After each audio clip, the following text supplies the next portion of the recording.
I read an article in The Atlantic a couple of weeks or so ago, and it was entitled Going Damp.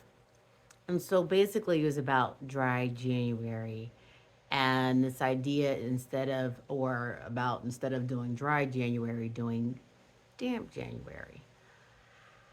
And I'm reading along, and toward the end, it said something to the effect of um, people being like suggesting that people be less rigid about trying to change themselves. And it was like ding, ding, ding, ding, ding. Bell went off in my head. I was like, me. Okay, it resonates with me. They're talking to me. I don't know about you, but sometimes when I'm trying to change something about myself, I can be so rigid about it. Like be my own drill sergeant and just kind of um, treat myself like I'm a robot. I'm like, I'm never going to slip up.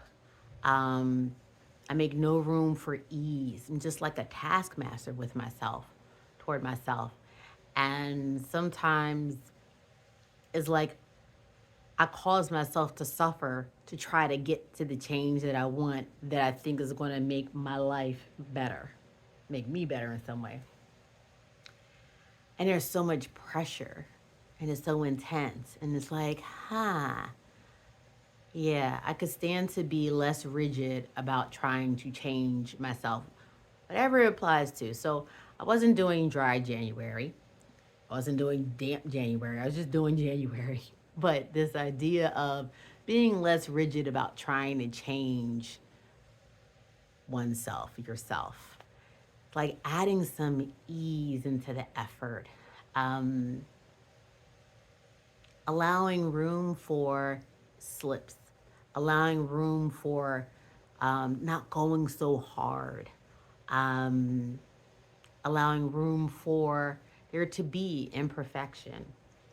So just wanted to share that. Like if you kind of suffer from that, if you will, like making yourself suffer by treating yourself rigidly to try to create a change for yourself, foster a change, like a habit, mm, join me in adding some ease to your effort and taking the pressure down a bit, taking the intensity down a bit.